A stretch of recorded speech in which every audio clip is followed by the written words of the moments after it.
All right.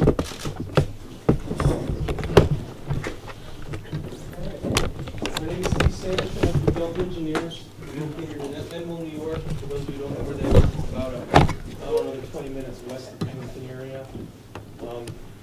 And what we have is a program that we set up about 4 or 5 years ago now. We realized that there was going to be some developments coming our way. Obviously, hydrofracking was a possibility at one point. There's still other construction activities such as wind farms and whatnot that may come here. And there's a lot of municipalities out there that don't have any way to protect themselves from that type of unexpected heavy construction traffic. So we came up with this program which lays out a plan for dealing with that. Okay, and the main goal is to protect your town's roads. That's what we do. Okay, so if you give me about 20 minutes, I can get through this PowerPoint, which should hopefully give you a good explanation of the basics of what we're doing here, and then I can take any questions you have after that. Okay. So just looking at the first slide here, mitigating damage caused by unplanned concentrated traffic. That's what we're really looking for. The stuff that comes into town unexpectedly. Some kind of development that hasn't been through a planning board or some kind of process like that. It just shows up. So our approach. Let's talk a little bit about what this program is not before we talk more about what it is. Okay, it's a non-biased approach. Okay, we're not aimed at regulating any particular industry or business or type of development. Again, we're only here to help you protect your roads, and as I go through this, I'll explain the process of how that works. We're not looking to regulate any of your everyday town traffic, any of your local businesses that are already in place and have been there forever. We're not looking to regulate that. That becomes part of what we call the baseline traffic, and I'll touch on that a little bit as well. What we are trying to do with this program is capture any large spikes in concentrated construction traffic. Okay, that have not been planned for and are associated with a specific construction activity. Now, I know that's a big, long definition, but we had to get something in there to kind of explain in one succinct phrase what it is we're trying to do, and I'm going to break that down for you now as we go through. So I'm an engineer, so I have to have at least one graph in here. I promise this is the only one. It's the only one. Okay, so what this is showing you here is this down here represents your everyday traffic. That includes your cars, your trucks, your school buses, all the normal delivery trucks and everything that you have every day. So it's pretty much consistent most of the time within a certain bandwidth. What happens when we see this big development come out of nowhere is you get this spike in your traffic all of a sudden. Not only is there more traffic, but there's also more heavy truck traffic. And of course the heavy truck traffic is the stuff that tends to beat up the local roads more so than your normal passenger vehicles and pickup trucks. So it's this spike here that we're looking out for. Okay, that's what we're concentrating on with this program. So a couple definitions. I mentioned construction activity. Well, that can mean a lot of different things to a lot of different people. So let me kind of lay it down as to what we consider a construction activity. First of all, it has to have a defined begin date and an end date. So we know when this traffic is going to be coming to your town. Okay?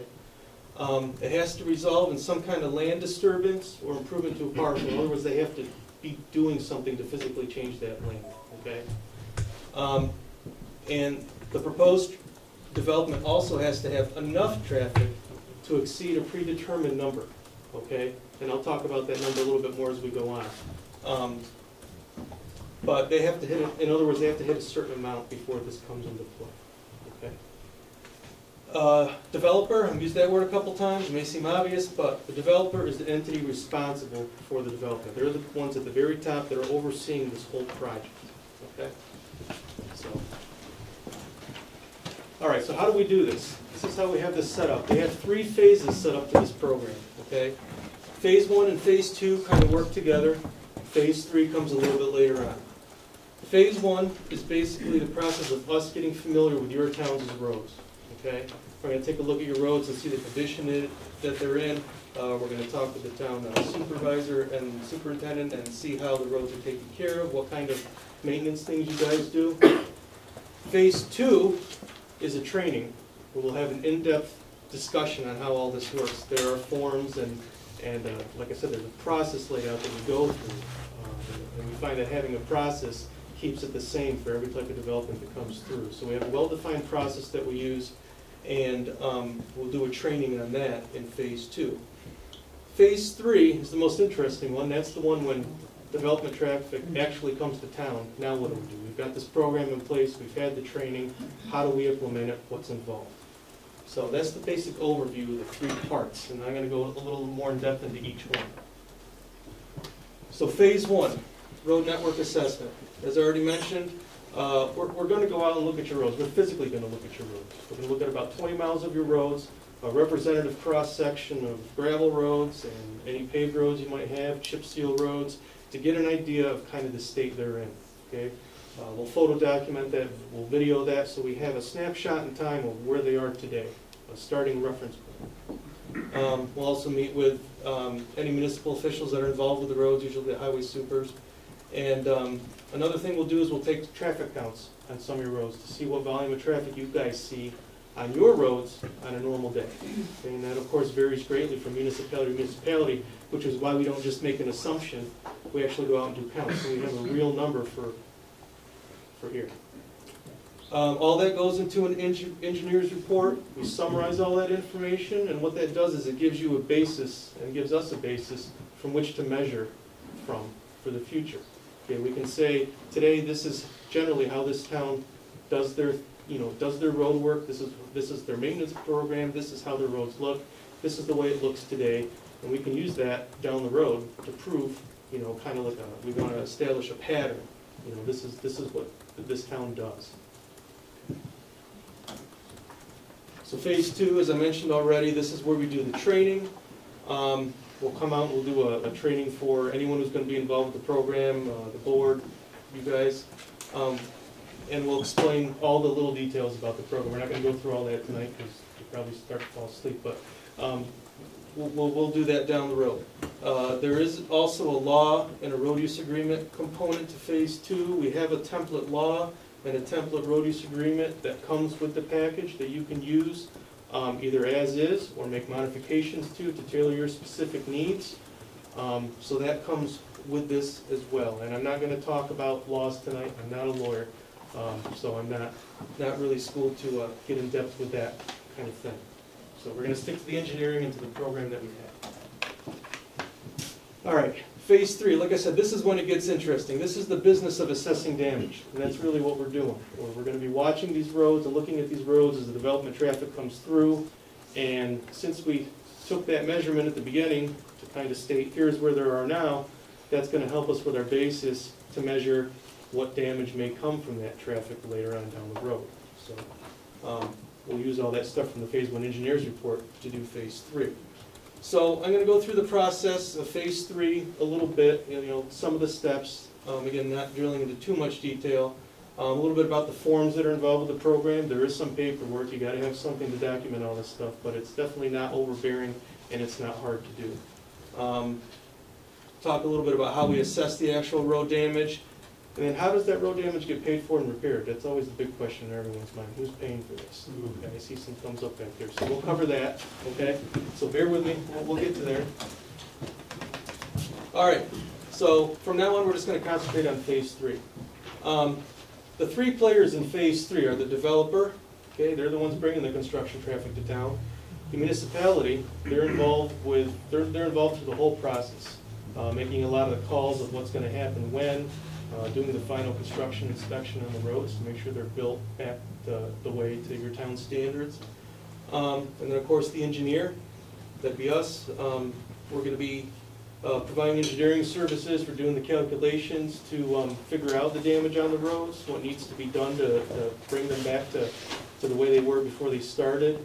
And we'll be providing those kinds of engineering services with this package. So those are the 3 players involved here. That's really the point of this slide. You've got the developer, the town, and then us. All right.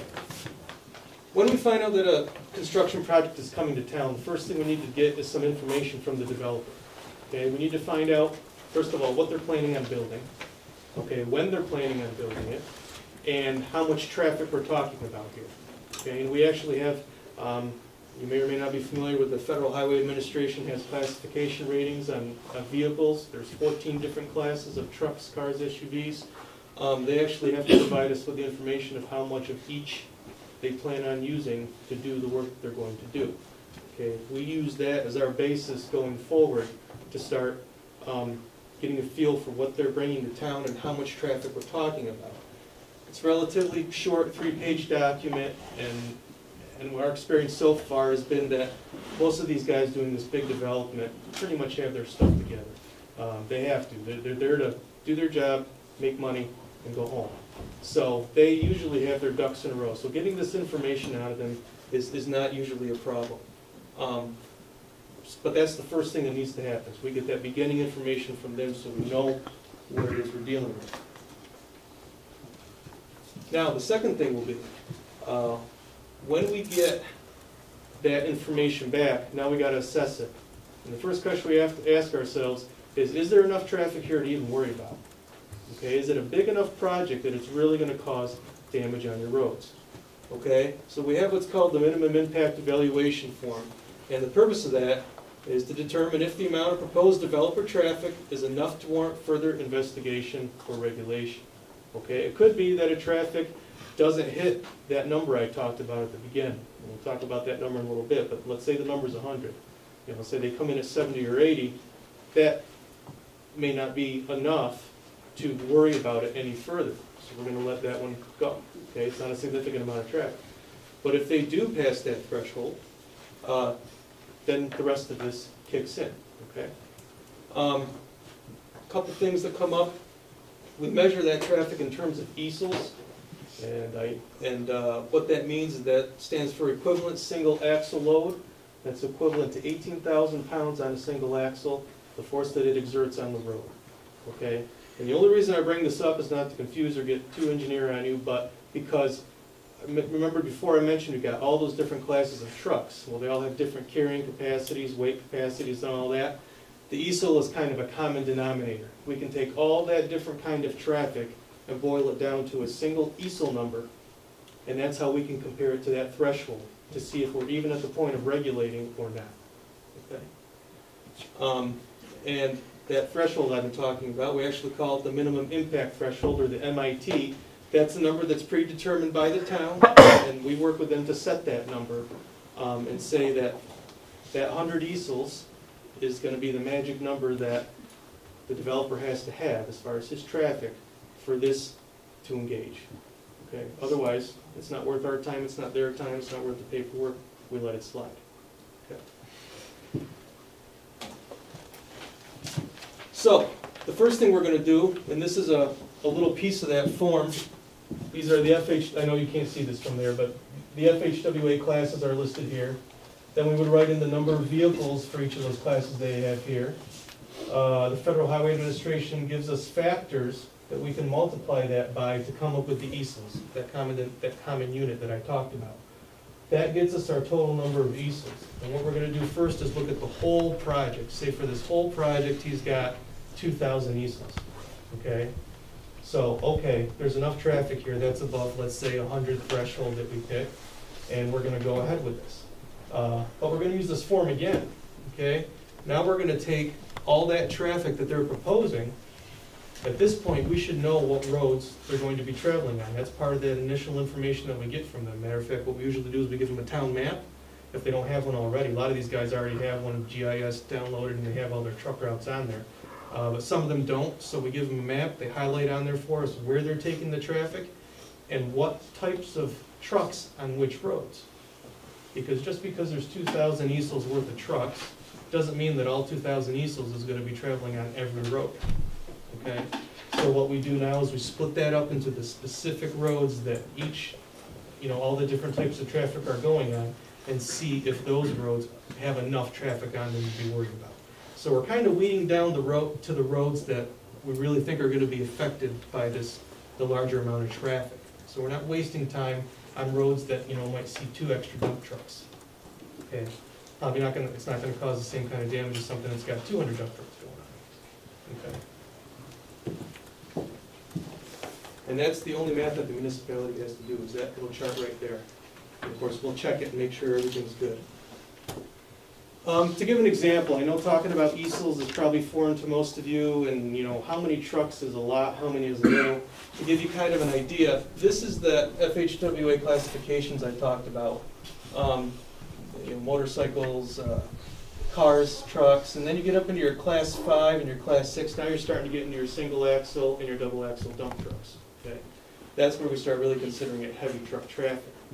What this is here is this is a listing of the classification ratings. Okay, and let's say, for example, our threshold, our minimum impact threshold that we mentioned is actually 50. This is how many of each of those classes you would need to hit 50 easels. So for example, a class 6 would be your double axle dump truck or cement truck. You would need 119 trucks for it to hit the 50 easel threshold before it would even need to be regulated. So if you've only got 50 trucks going there, not something that's probably going to cause enough damage we have to worry about. Well, you get up to 120 trucks, now we got a substantial amount of traffic we got to watch. And just for those, in case there's any truckers out there, I always get this question. This is figured on a round trip to and from the site. That's considered one trip, and it's also considered to be fully loaded one way and empty on the way back. Okay, that's what those factors that we saw on the previous sheet take into consideration.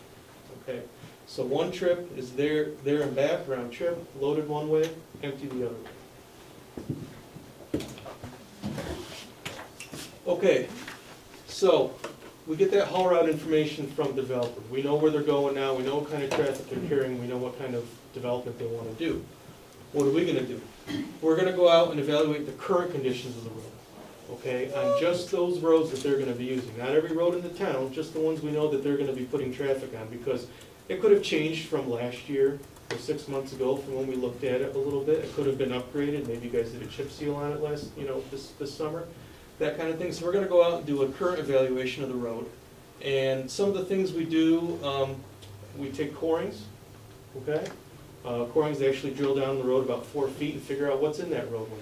Well, what layers do you have? You have some native soil and maybe some gravel on top, maybe a chip seal layer on top of that, maybe some kind of pavement. So we'll do that at specific spots on the roads that they're going to be using to have something we can look at and measure and say, this is what is there. Okay? We'll also identify and inspect bridges and culverts if there's any on those roads, if there's any that belong to you. Okay? We'll look at that and assess them, see if they need to be upgraded or what might need, or if they're okay to be used for what they want to do. And we'll provide those recommendations after we look at that to municipality to move forward. Now there's 2 different ways this can go. Either the road can look like it can handle this, and we're okay, we're just going to monitor it. Or it looks like this road is definitely not going to be able to handle this traffic. So what do? Well, if it looks like it appears that it can likely handle it, although we expect that there might be some damage, we're going to set up some kind of monitoring plan. Okay? That might be corings before and corings after. That way we can measure the difference in the road materials before they use the road and after they use the road. We do video logging. We'll go on video with GPS, so we have a documented visual of the whole roadway. And then we can do that again afterwards. Okay, that can give us a good comparison of the road surface at least, before and after. Ground penetrating radar, that's actually a truck that uses radar to shoot down in the ground and gives you a picture of what's going on in there. We haven't used that often, but it is another tool that is out there. And then we also do visual on the ground inspections. If hired to do this, then I'll actually be out on your town roads for 2 or 3 days, and you'll see me run around in my white truck. And I'll be going 10 times up and down the same road, and I'm looking at different cracks, different types of cracking in the road, any dips, any bumps, all that kind of stuff. We photograph that, and we also give the road a grade on a 0 to 100 scale, so to speak. So we go out there and do a visual on-site assessment. And then we'll monitor that road while it's being used by the developer. Okay, usually some kind of weekly inspection or something like that. We'll go out there, take a look at, maybe identify if there's any problem areas that need some attention, or if things are looking okay. And that threshold for how much is allowable and not allowable, we determine with the town. How much quote unquote damage will allow to happen before it needs to be fixed. Okay.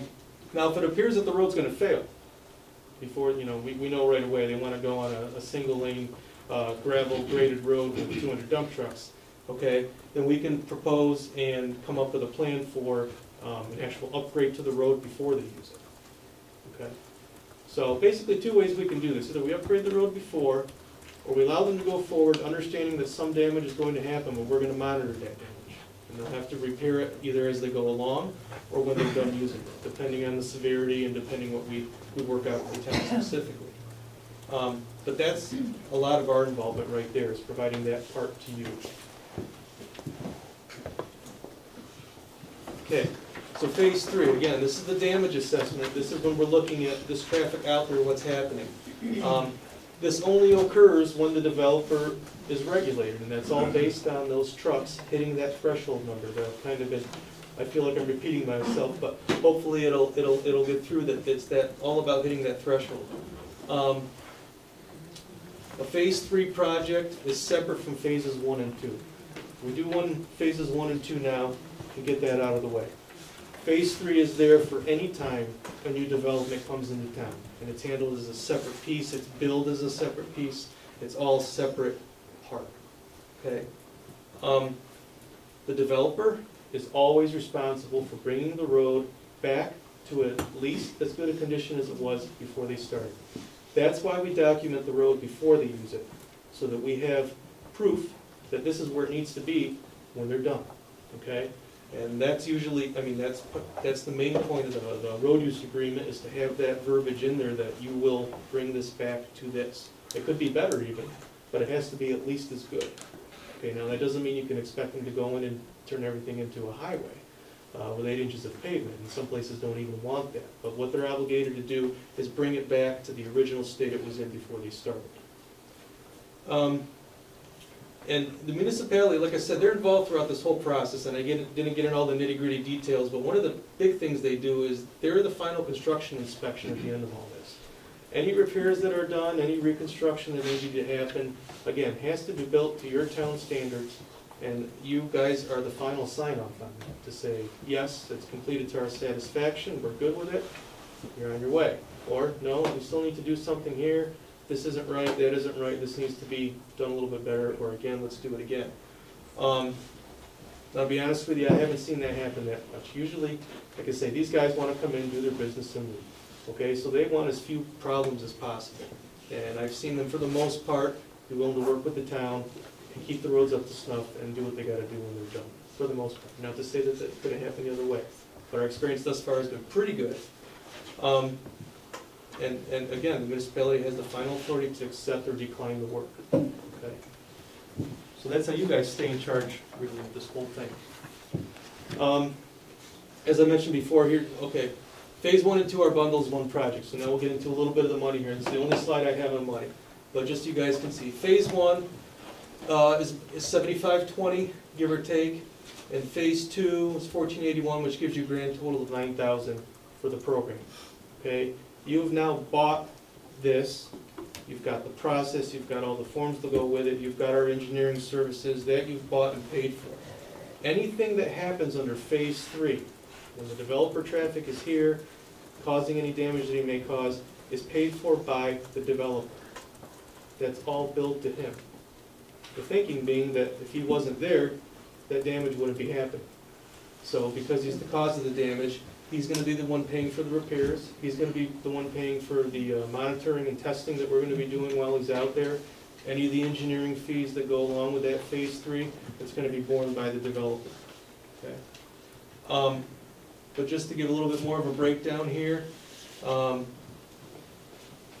what that phase 1 involves is any of the expenses that we accrue for going out and doing the field work, the initial field work, the photo taking, the road surveying, the mileage to and from, setting the baseline road conditions, so to speak, performing the traffic counts, completing the road survey, all that's under phase 1, and then of course phase 2, the training. So that's all covered by that $9,000 portion up here.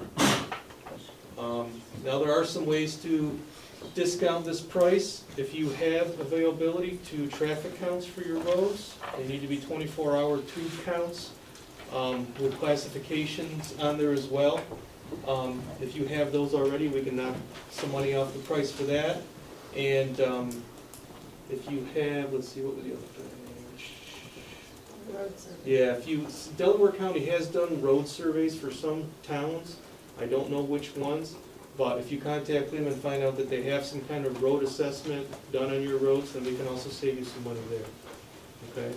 But the big thing to take away from this is, that's all you should ever have to pay for this, the $9,000. Everything after that is going to be paid for by the developer, and that's written that way in the road use agreement. Okay, that should be right in that verbiage, and I believe it's in our template.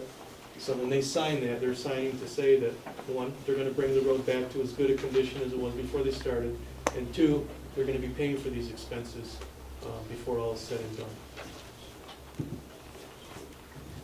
So just in summary, again, DRPP, Delta Road Protection Program. We're very specific in what we look at, okay? We're not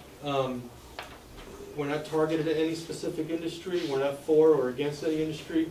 We're just here to protect the town's roads, no matter where it's coming from or why it's there, okay?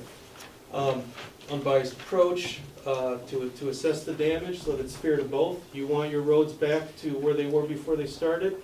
And the developer obviously doesn't want to be obligated to have to put in more than was there, but he wants to, he's going to have to put it back to at least what was there. In some cases, they do go the extra mile and actually give you a little bit more. We have a well-established process. We have probably, I want to say, 60 to 70 municipalities, smaller towns at this point, and a couple of counties, I believe, as well. So we've been using this across New York State. And it's been pretty successful so far. We've got engineering behind us on this. We've got calculations that we can do, measurements that we can take, which just lends weight to your argument if it ever comes down to that. This is what we have, and this is how we take care of our roads. You get the legally sound template law and road use agreement. Again, you can take those and modify them. You can use them as is. They were developed by lawyers, firm Whiteman, Osterman, and Hanna out of Albany, I believe they are.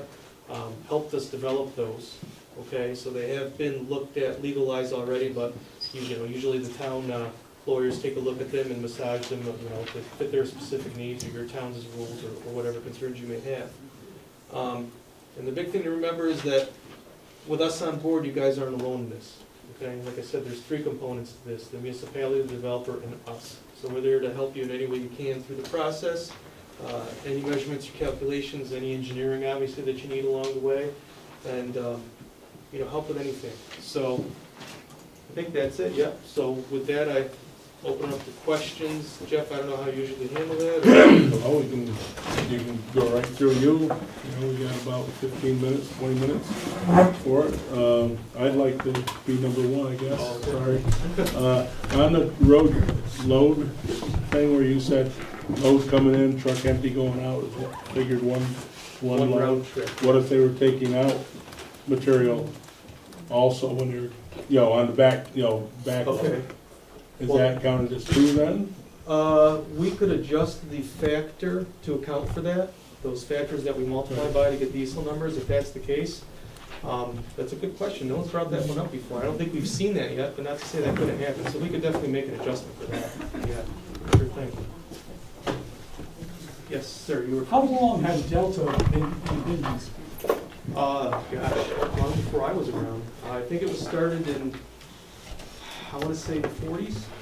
Been through a couple owners since then. I've been with the company almost 6 years, so haven't been around long enough to know all that history. So you could supply the board with names of towns that have used your expertise before. Sure, we just can. In case they have some problems.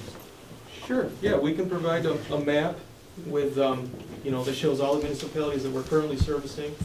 Yeah, that's not a problem at all. Yes. On the phase 2 part, Yes. where you do the training program, I'm assuming that the training involves local people who are going to volunteer to do this work. Is that Yes. how it's, and how many would be needed for something like that? Well, it's up to the town to decide who's going to be involved, okay? You need at least one person to kind of be the liaison between the town and the developer, okay? That could be anyone that you decide or elect to do that. And you can have as many people involved as you think that you need. It probably is going to come down to how much development traffic you're really seeing here. If you're having one project come through, it's probably going to be enough for one person to handle. If for some reason suddenly you have 3 or 4 projects coming through, he might need a little bit more. But the point of the training is to educate anyone who's going to be involved with that process. In most towns, you know, it's usually the highway supervisor, the superintendent, maybe the deputy, maybe a clerk that acts as you know, someone that's going to be doing the paperwork or liaison. So usually it's 5 or 6 people that come to these trainings. But I leave it up to the town who they want to invite when and if that town comes, you know, when and if that time comes. So I guess there's not a specific number I can give you. It kind of depends on the situation, but I'd say usually 4 or 5 at least are involved with the training. And it is a hands-on training. You actually go through the forms, how they're filled out, all that kind of thing. Yes? What is Delta's experience with this particular industry? What industry specifically? Pipeline. Pipeline. We've done a couple pipeline projects. Davenport has pipeline coming through there right now. We're working with them. Any completions? Yes, Caton and Lindley out in Steuben County. They had a pipeline that came through, and I think it was 2011, 2010. That was before I was with the program, but I know that we did those 2 towns, and this worked out well for us. So. My understanding is that a road use ordinance has more teeth than a road use agreement. Can you speak to that? No, that's really more of a legal question. I'm not really sure what a road ordinance would be necessarily compared to a road use agreement. I mean, we deal with agreements and then law. Do you mean a law by an ordinance? Yeah. Okay, yeah. There's different opinions on that. We've had towns that have both. They have a law and an agreement. Some of them just go with an agreement. And how effective is an agreement? It's been quite effective because once they sign that, they're saying that these are, you know, this is the contract. It's a contract. Once the developer signs it? Yes. Yeah, the town and the developer. Actually, all 3 of us end up signing it, I believe. All 3 of us, the engineer, the developer, and the town, we all agree on how things are going to go forward, and they sign it, and then they have to do that. So, wow, a lot of hands. I don't remember. You've been waiting a while. Go ahead. When they do a road use agreement, is there usually a bond that's backing that up? Yes. Part of what happens is as soon as we know that there's enough traffic and we could potentially be looking at some damage, an escrow account is set up, and the developer has to put some money in. You know, how much money is dependent upon how much damage we think we're going to have. Okay, if it's only a couple roads, it's going to be less than obviously if we got a lot of traffic, we're looking at 5 or 6 roads. But we'll help determine that bond amount that needs to be in there so that the town's already covered. In case the damage starts to happen, it needs to be repaired, that money is already set aside in escrow. First of all, I want to say I'm really happy that you're here, and I'm really happy that the board's invited you to come. I'm familiar with your work, and I think that your expertise is something that can be a real benefit to us and a good investment of money. When it comes to phase 3, and if there are disputes about the damage, is part of your role to help serve as an intermediary between the town and the developer in terms of communicating those concerns? We will help as much as we can from an engineering standpoint, okay? That is a point where the town's probably going to be the most heavily involved, honestly.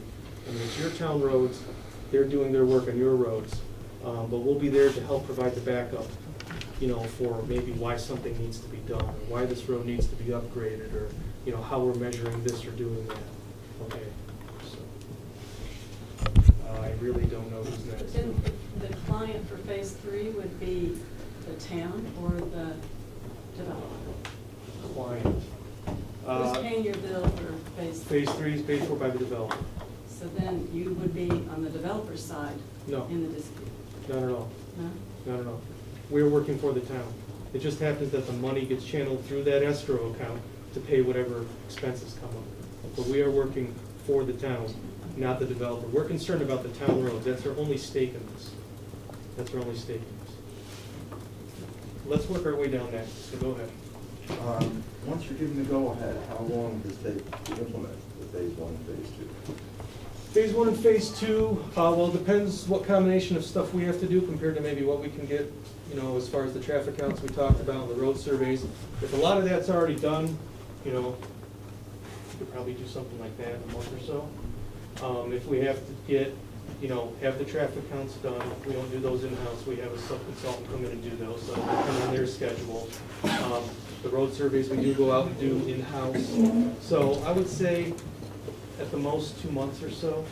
Now, if the traffic comes from a development before that, we can skip over to phase 3 and get things going and then finish up phase 1 and 2. But ideally, we'd like to have phase 1 and 2 ready in place if we have enough time to get that done. Assuming that, Yeah, because we may only have a couple of months. before Right. it will begin.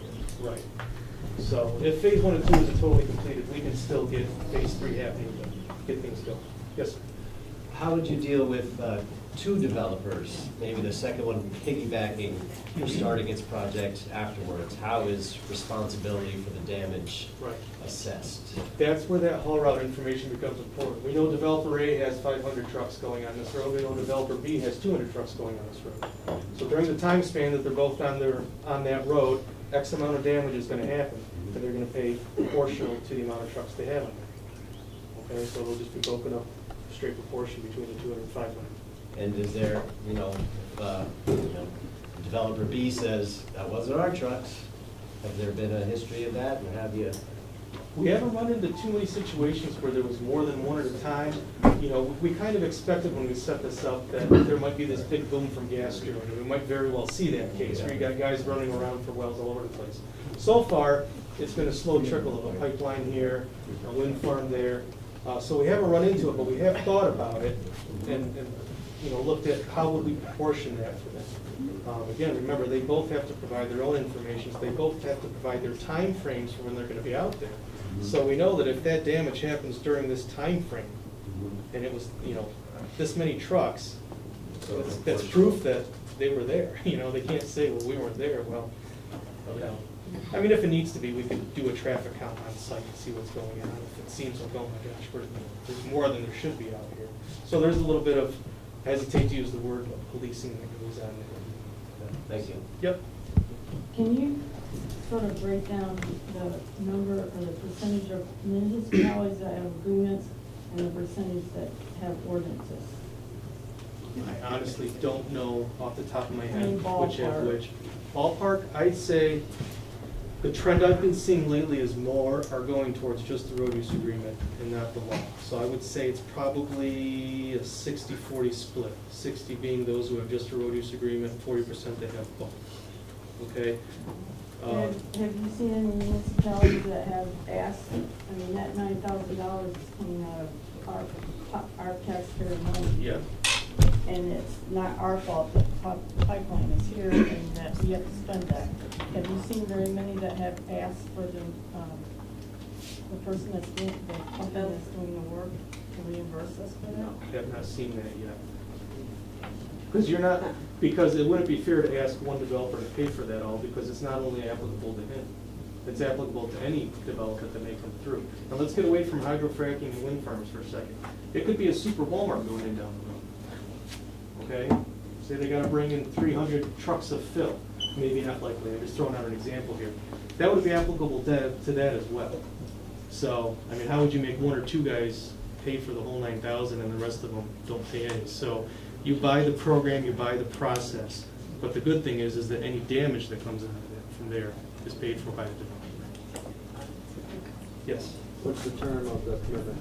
I'm sorry? What's the term of the commitment for the 9,000? That's what I'm asking. The term of the commitment, you Yeah, pay how long? pay for it once and Lifetime? you own it, yeah. Anytime that traffic comes through, phase 3 kicks in and we go. There's no time limit on it. Sorry, you already asked the question. What kind of enforcement is there once you determine what the damages are? You say this pipeline company should pay so much money, and they're like, well, help make us. Right. What kind of enforcement is there? Well, what will happen is we'll have that, like I said, we'll probably have that weekly monitoring and testing. Okay, so that puts us out on the roads usually 1 or 2 days a week anyways, just watching what's going on. Beyond that, the ones that end up being the best enforcers are usually the public works people. Not to say that they should be out there policing all the time, but just by the fact that they're on the roads doing work, they tend to notice things, more quickly than we might if we're only there 2 days No, but I a mean, week. once you determine that there's been X amount of damage done, what kind of enforcement is there to get them to pay for it? Well, they've already got the escrow agreement signed up, so they've already got money in there. We've also got the road use agreement in place that they've signed, which says they have to do this repair work. And that's a legally binding document, okay? So, I mean, that right there has seemed to work so far. I mean, those things, Because we've heard in Pennsylvania, they've done, you know, into the millions of dollars, and then they offer $100,000. Like, you know, we're giving you all this money to fix the roads, and it doesn't nearly cover. well, a lot of them don't have any road use agreement in place. And that's part of the reason we developed this, because we saw what was going on south of the border. This traffic was coming in, these towns weren't prepared for anything like this. And if you're not prepared, then the developer kind of calls the shots. So we can do this, we can do that, we can do that. Now, some towns have made out very well, by luck. Some, like you say, we've all heard the horror stories where it didn't work out. That's when we started realizing a need for something like this, so that towns have a way to protect themselves. And if you come in and you show them that you have a process, we have that engineer's report, which shows already states that this is how you take care of your roads.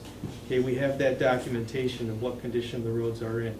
And you make them, and you know, up front they know about this road use agreement that they have to sign. That shows them, hey, we got our ducks in a row, we're ready. Okay? And so that's kind of how that works, and also part of where this came from, is that whole thought. Yes, back there. All right, so you say we can have an agreement or an ordinance. So let's say they break the agreement, what can we do to them? Let's say they don't follow the ordinance, what can we do to them there? That becomes a legal thing. Well, you know, you might have to take, I mean, worst case scenario, you know, lawyers might have to get involved and start talking. Maybe some court happens, I don't know. I won't say I don't know. What I mean to say is I haven't seen this yet. It hasn't gotten to that point. Is that true of the ordinance as well? Because as I understand it, an ordinance is a law. So they can, wouldn't we have to, if we made an agreement, let's say, would we, if they broke that agreement, would we have to sue them if we wanted to get anything? If they weren't working with you in any other way, then it may very well come down to that. Yep. All right. Yep. It could go that way. Yes, in the back. To follow up on that, will the board get a chance to write the agreement if they want to make it a little harder? Will the board be able, is this a standard agreement that you propose? And will the board get a chance to rewrite it the way they want it? Yes. Yes. All we do is provide you and with... walk in them, in this way they have the power Yes. to shut it down. Yes. We provide you with a template to start, and then you as the town, the board can decide if or how you want to modify that to suit your needs. You know, every town has some different things that may be different concerns they want to get in there. Yes. Does the town have attorneys looking over this whole thing? Because if they don't pay, now you have to incur legal fees. And every time you get called out for a new development or whatever, and you're out checking the roads, are there additional fees from you? Is $9,000 going to cover for the rest of their lives? That's a lot of money for these people to pay. Right, I understand that. Yeah, the $9,000 is going to cover having the program in place. Again, any kind of damage or assessment of damage comes under phase 3, which is paid for by the developer, by the money that's in the escrow account that was set up by town lawyers and their lawyer. You know, I'm not exactly sure how that part of it works, but there's some kind of legal thing that happens there to set that all up. Okay? So, again, phase 3, any damage assessment is paid for by the developer, not the town. Once you pay the $9,000, you're done.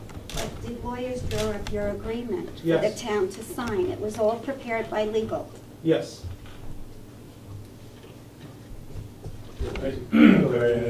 Right now, we do have a firm doing a road use agreement, and they are in communication with Constitution. And what the town wants is our legal fees paid for and our engineering fees paid for. And the roads, you know, put back in shape. We're not asking for we're not asking to make money on this. We're asking to get our expenses covered. And they are talking with the Constitution, and Constitution at this time has been very not coming forward. And now our lawyer, which represents 3 or 4 other towns, has written a letter to FERC, you know, to that effect, that we're not getting cooperation with, you know, Constitution isn't a bargain in good faith.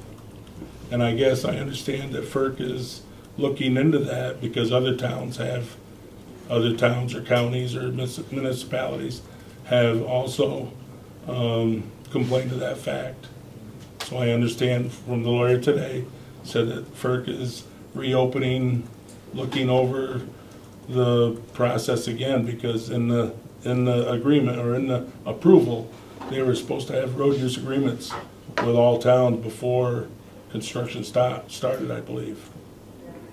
But we have got legal, representation. They're starting off on there, but just imagine how it's gonna end up when you try to get your money. I'm from Long Island, I work for legislator, and nothing's that easy, the way they're painting the picture. There's always disputes at the end. Well, I don't disagree with that, but that, you can't stop that. Even if you have a law, you're gonna get disagreements and have to go to court. Hopefully you can make it sound enough and respectful enough both ways, that if and when it does come through, that it is to both parties' advantage to have the right job done. That's a bad sign if you're already, having difficulties with this company at this stage of the game, whereas it's their interest to look nice and helpful, because they need to already have complications now is not a good sign for the future. Well, and they're not just picking on certain towns. I understand county is having issues also. It's a thing where I'm hoping what our lawyers said is that FERC is looking at it again, because they've had complaints about Constitution not bargaining in good faith, or trying to get the road use agreements up in good shape. So it's something that's got to force their hand. That's my. If there's a bond, then that would cover. A lot of the damn. Good So cover. if you just have an escrow, that might not be enough, but a bond seems like we're. Well, it's all been being looked into through the legal department. Yeah, They've done a lot of work in Pennsylvania, and they've worked in New York State too. So I have my trust in them. This gentleman's been waiting quite a while. In your presentation, you mentioned that you can offer a template for both the ordinance and for a road use agreement. Yes. Do you require both, or you just offer that option? I just offer it to the town as an option. It's really up to you how you want to handle it, both, one or the other. Yes. My question goes right along with what Jeff just said. What if we hire you and agreement is developed and the developer refuses to sign? What recourse do we have? Well, this is where it's really better for a lawyer to answer than myself, but I would think if there's no road use agreement in place, they shouldn't be able to go ahead and do the work. Well, they shouldn't be able to, but That's what I understand. they've got a little power behind them. Yeah, but if they start, you gotta remember too, they also have as much as you may not like them and care for them, they have a reputation to keep up too. If they come into one town and start just doing what they want. It's quite a reputation. Well, okay, but I'm saying it's really not in their best interest to do that. So hopefully they won't. And I mean, even though Constitution may not be the best to deal with in some ways, we've dealt with them a little bit. It seems like overall they're still trying to do the right thing, but I think they're getting used to this. They didn't have this opposition in Pennsylvania. I'm sorry. They didn't have this opposition in Pennsylvania. They didn't have road use agreements to worry about, so they got a little more to contend with. But see, that's making them have to realize, hey, look, these guys are a little more aware of what's going on. So that's in your point. This lady hasn't asked a question. You said that the $8,000 would be paid, and then that was the only money. Then after that, no matter what was happening, it was going to be on the developer. It was 9,000. 9,000. Sorry. That's okay. Oh, Just want to be clear because someone will ask me.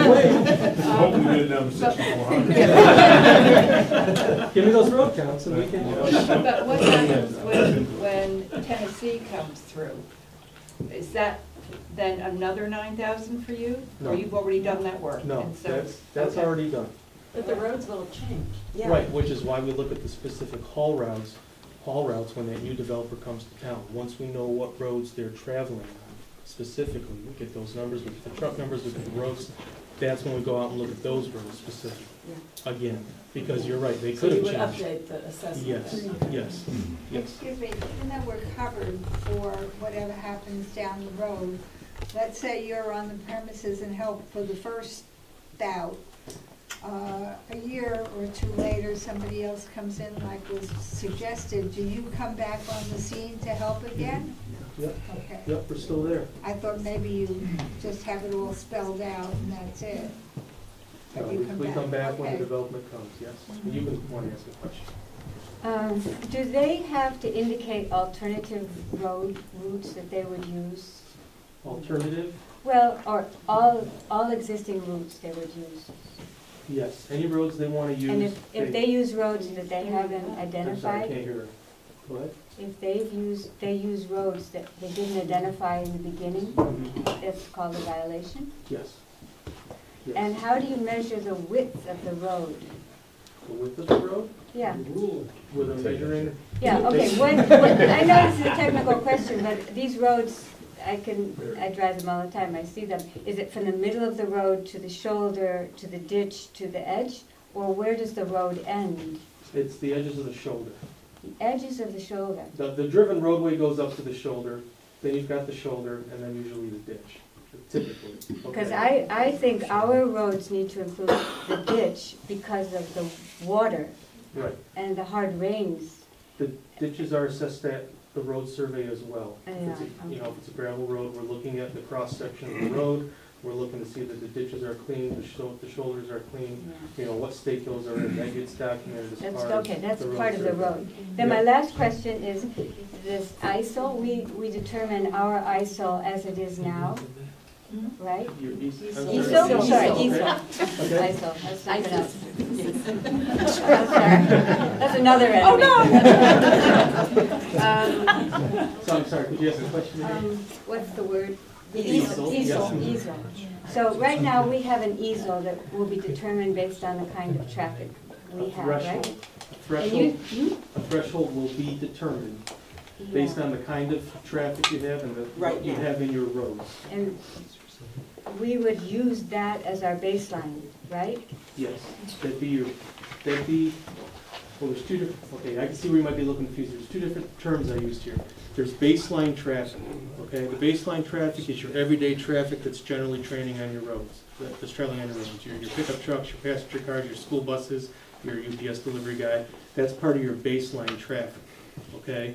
That's one component. Then I mentioned the minimum impact threshold. That's where the ESOLs come into play. This is a number that we'll set with the town that says whatever developer traffic comes into this town, they have to hit X amount of ESOLs before phase 3 of this kicks in.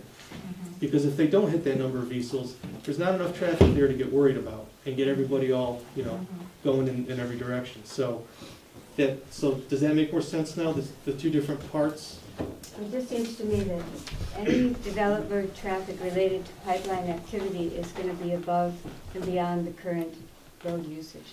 It likely will be. And should be so stated.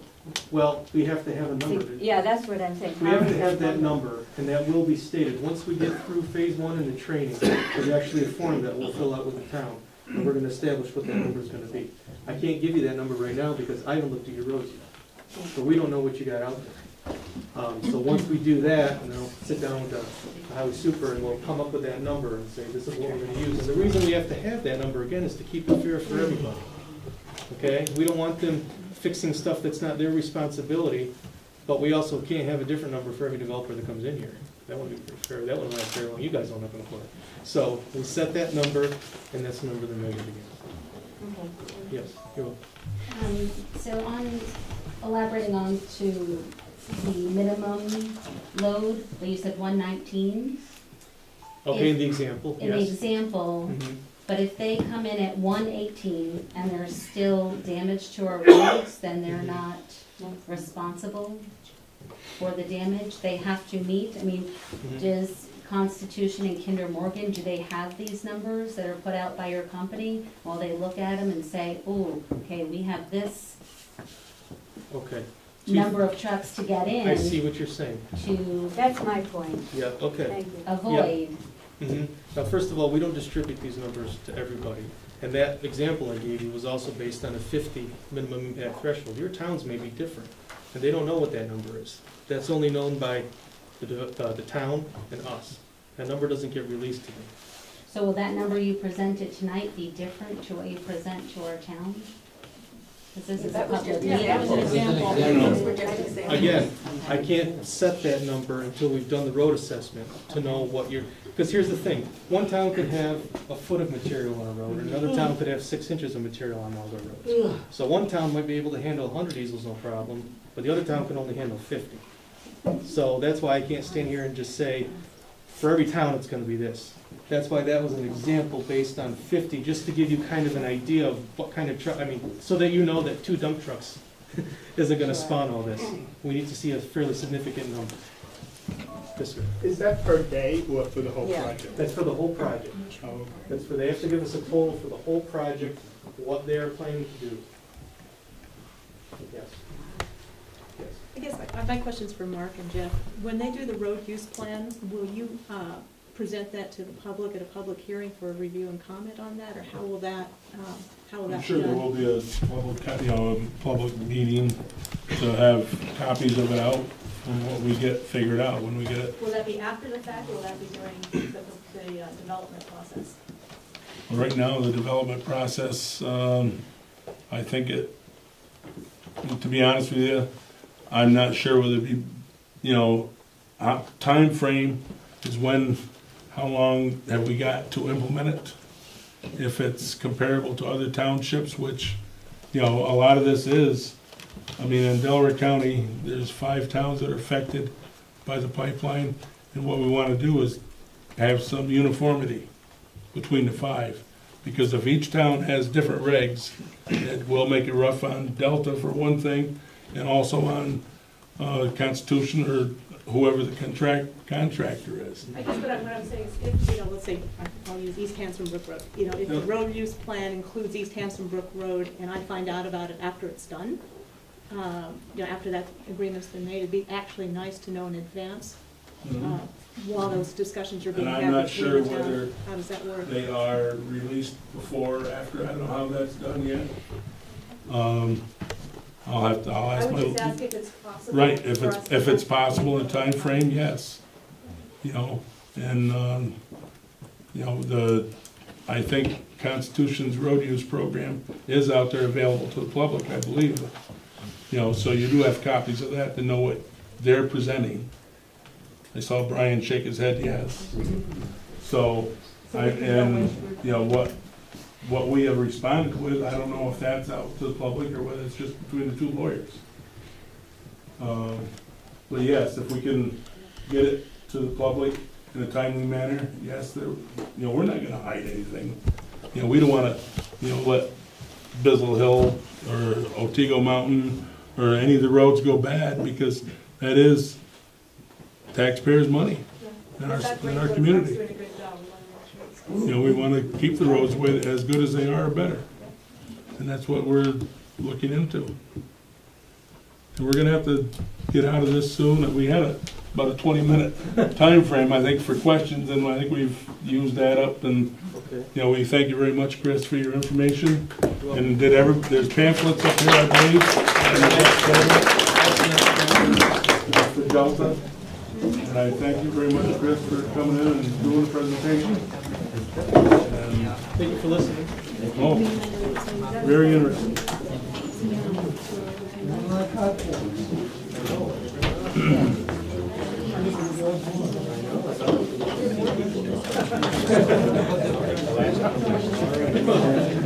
It's okay with me.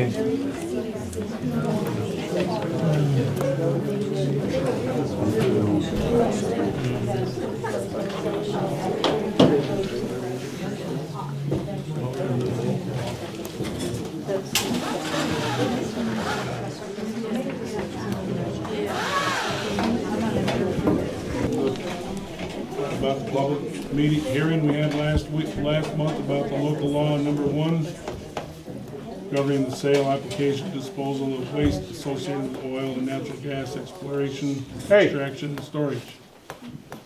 We have made 2 changes to the wording. One was in section 1, we added potentially dangerous, dangerous. And the other section was changes where it said oil, change it to It says oil, the original one said oil water to oil waste. There are the two changes we made, and I'd like to have discussion from the board, or if you're all set with this, we'll have a motion.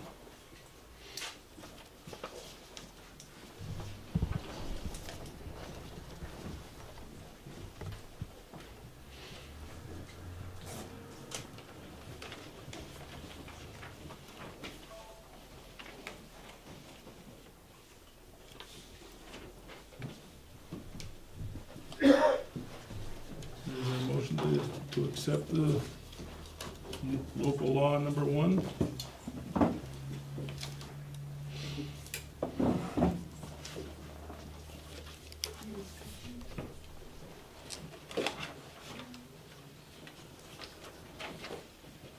Do we need more discussion? No.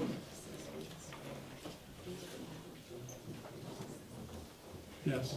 You said we removed the word water? No, yes, we took water out and put in oil waste.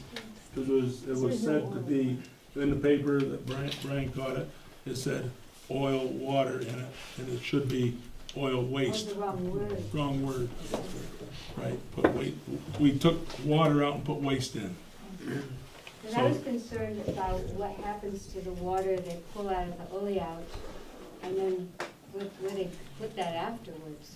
Well, that's not, Isn't I don't know if that has anything to do with this local law. Why not? It has to do with weight. Well, it's not, well, it is associated with it. There?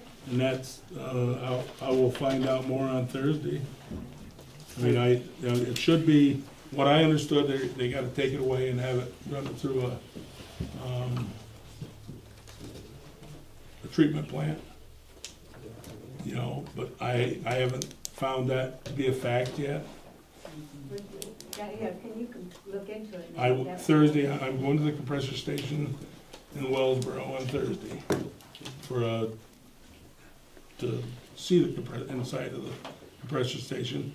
And I talked to Liz on Saturday, and I asked her if your compressor group wanted to put your top 10 questions that you want me to ask. And hopefully it's been talked about, and that there is, I mean, that was Saturday. I talked to Liz and offered that you know, at least give you guys a chance. What's your top 10 questions? You know, is that one of them? Is it, you know, what are your questions? Because we plan on going there and asking questions and getting answers. I'm going there this Thursday. This Thursday. But is that compressor station built by Kinder Morgan, the same company that will construct our proposed? Okay. Yes. And the water testing for Constitution Pipeline in Kinder Morgan, when I was at the open house, Kinder Morgan said they just pump it back into the land wherever it goes. Well, and they couldn't really elaborate on the exact quality control measures I guess we of get what back that to water. the point that right now I'm going to see the compressor station. I guess you should ask Constitution what they're doing to the water, because Kinder Morgan has no permits to take 12 million gallons of water out of the Oleout and Charlotte Creek. That is Constitution who has that permit to take this water. So they're the ones that are going to disperse this water. And where they're going to put it, I'm not sure. And I'm going to find out what Kinder Morgan would, or Tennessee, whatever you want to call it, what they presume. If that's one of your questions, it may be one of my questions. But if that is a concern, I understand that. I mean, I would hope that it would go to a treatment plant. No. Because of the... They say they're going to spill it to the upland ground surface. Yeah. That's what Constitution said? Yeah, they say they're going to try to recycle some of the next test segment. But what they can't, they just let it go on the ground. Well, that must be allowed by DEP, or DEC, or EPA, or whatever. Did DEC issue the water permit? No. Yeah, they did not. No. So they have not been issued the water permit yet. Okay. That's the first thing that's going to be asked of them is a 401 water quality permit. You can't do anything unless you have that 401 in place. Okay? What's a 401? 401 is a water quality. That's, when we do work, like we're out digging for pipes across the creek or whatever, that's the first thing that we're asked for. And that's the first thing that they have to get, and that is one of the holdups, because they have not given all the information back. So, Is that water during construction or water? all of those, yes. That's always your water quality. If you, now the way the law states, you probably can tell me, it's anything over 2 acres now that they disturb, you have to have a water quality permit. Pardon?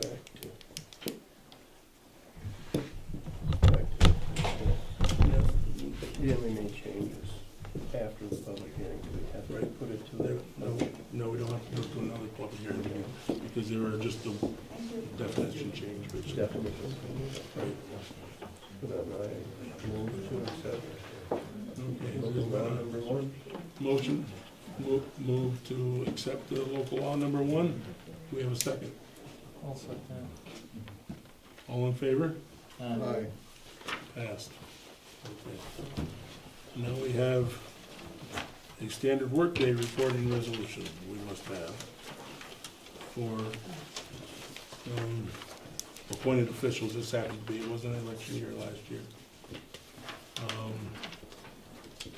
But this is for the code enforcement officer, the court clerk, and the deputy financial officer, physical officer.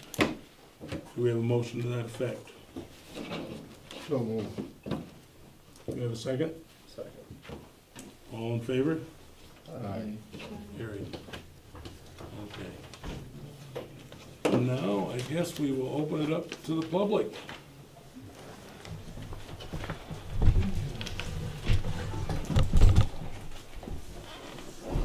Questions? Yes.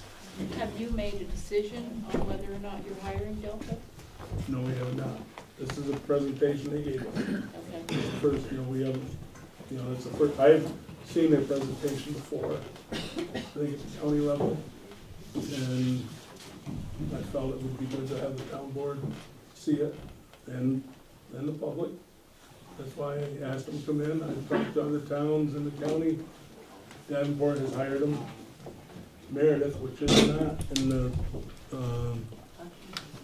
pipeline trail, but their roads are going to be used by the pipeline company for bringing material and such. They have hired Delta. Sydney is talking of it, probably will. So that's why I felt, it was a good idea to have them come in, do a presentation, give us an idea. And that's what, the savings, the county has done studies, road studies and stuff. So Davenport, Meredith, they told me that they've got it down to like that $6,400 is what it costs. So will you make that determination fairly soon in view of the fact that stuff will start happening here? Well, we could have another, we could have a public meeting. Otherwise, it's kind of, we can't talk without being in a public meeting. So we should, maybe within 2 weeks, we could have another, I don't know if anything's going on in 2 weeks. Give us time to look it over some more, listen to it, and hopefully make a decision. Yes? Are there any other engineering firms that do this work that have bid on this? This is the only one that's come forward in the at the county level and stuff. And come out, and that's the only one that I've heard anybody talking to. I think it's good to have one firm do all the towns. Right. But they should stay in. It's my own opinion, we keep unity and, the same, regulations through all the towns. It'd be, easy for both parties. Right. Yes. I didn't know that you guys were having him be here, but up in Rome, New York, I worked with this company 3 years ago. Our board of directors at our camp had them come in, and they were really very reputable. We didn't find anything, and that was when they were first doing this type of thing. Thank you. Yes.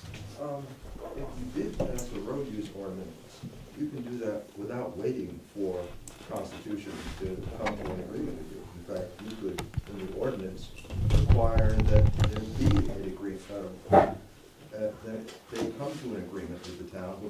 use the road or suffer a substantial penalty per day for not coming to an agreement.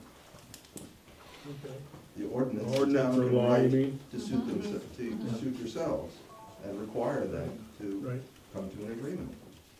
You could force their hand without having to wait for them.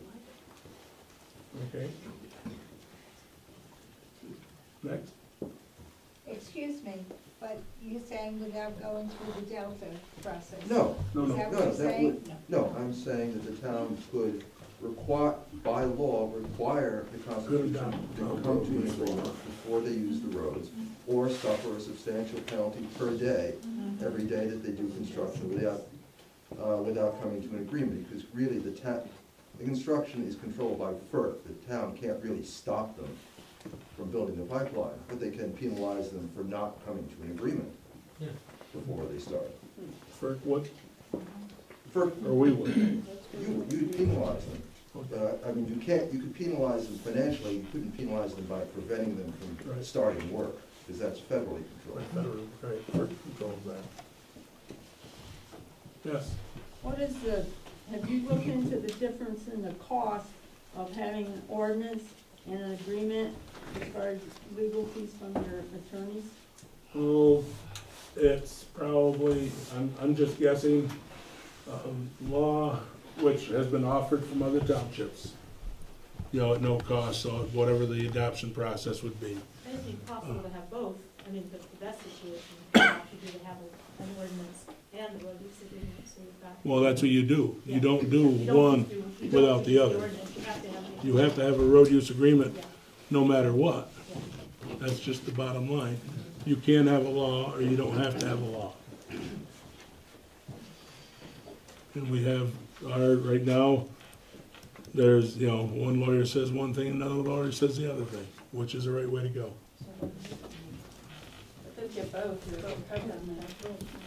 Maybe. And I'm not sure why one says you don't need it, so I'm just going by what our legal advisor is. Yes? All right. I'm Jason Starr. Thank you for the opportunity to speak. The compressor station has been sited. You've seen that? You've seen the maps. All right. A common expression, those who don't learn from history are doomed to repeat it. The history of towns and people who are currently living with compressor stations and pipelines is sad. It is more than sad, it is tragic. It is tragic, meaning more awful, more horrible, more terrible, more deeply sickening and enraging than just sad, because tragedies are marked by one common characteristic. They could have been avoided. The history of this board, as documented in the minutes of the recent years, the history has shown that this board has done very little, has thus far let its power as a local governing body, which, well, just sit, no, lie down, unused, like plywood left laying on the floor inside the house, far away from the windows, when the hurricane is on the horizon. This is what Brian was alluding to. You have the power. You can do things to protect us. And, didn't Brian just say that they couldn't stop them from starting construction? So, this board is the author, excuse me, this board is the author of what is shaping up to be a tragic chapter in the history of Franklin. However, another common expression, everyone makes mistakes. I tell my daughter the important thing about mistakes is not the mistake, it's what you do after the mistake you've made. Do you apologize? Do you try to correct your mistake? Do you make up for the harm your mistake has caused? Try to heal the wound you have made? I'm submitting to the board a few articles about people living with compressor stations, the illnesses they are suffering from, the harm being done to them, their livestock, their crops, by this industrial activity. In one selection, there are recommendations by the Madison County, New York Department of Health about what a town can do to avoid tragedy in the event your town is going to have a compressor station. I ask each board member to read these articles. I have copies for each of you, and learn from them. Thank you very much. I'd like to submit these to you now. Thank you. Just give them all right here and pass them out as you may. Thank you very much. Thank you.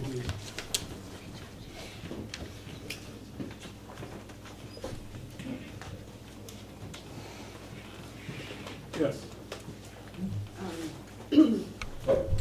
Compressor Free Franklin conducted a petition drive requesting that the town council take the following actions to preserve the rural character of life in the town of Franklin and the health and well-being of its residents. Within the last 3 weeks, 531 individual citizens of Franklin request our town council enact a road use ordinance. This requires responsible parties pay to document the condition of the roads prior to construction, maintain access during construction, and restore roads to original or better condition after construction. 531 individual citizens of Franklin request our town council enact an industrial continuous noise ordinance with a maximum of 55 decibels along and beyond the borders of an industrial property.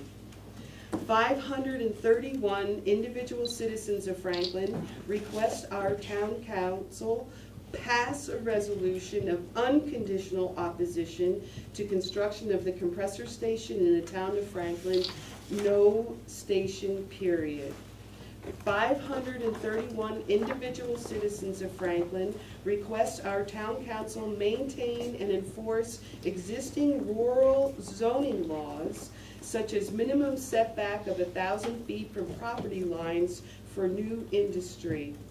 And 531 individual citizens of Franklin request our town council enforce existing agricultural district laws, such as required notice of intent for converting ag district farmland to non-agricultural uses. Thank you for the privilege of the floor, and I have all the signatures. Thank you. Anybody else? I'm Felix Bridell, and over the past week I carried out a student petition in Franklin Central School against the passage of the Constitution Pipeline and the compressor station. I did not know what to expect when I went into school with the petition asking you, the town board, to make a resolution of unconditional opposition to the construction of a compressor station in Franklin. I was surprised that so many people signed. Despite only having a week to work with, and despite being given very strict time restrictions by the school administrators, I, with the dedicated assistance of Lily Bevilacqua, whose parents are here now, managed to get 69 signatures. I was and am delighted. This is not an issue that no one cares about.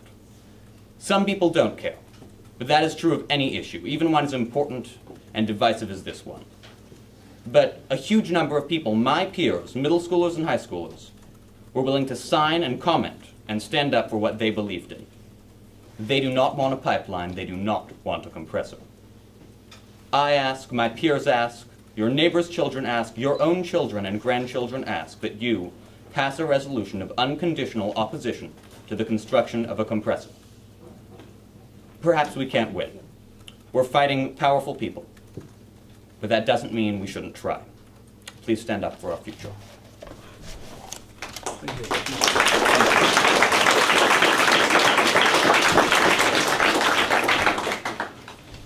Yes.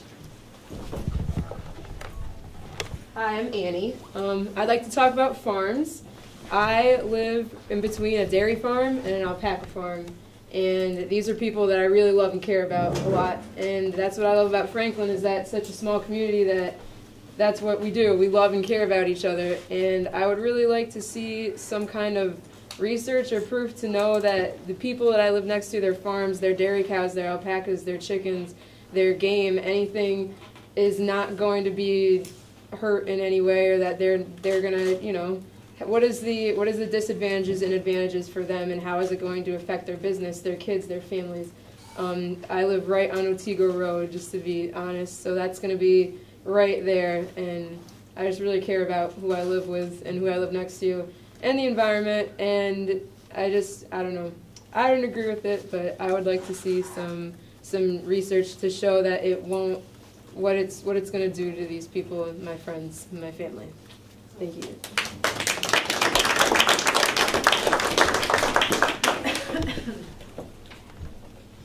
Yes, Don.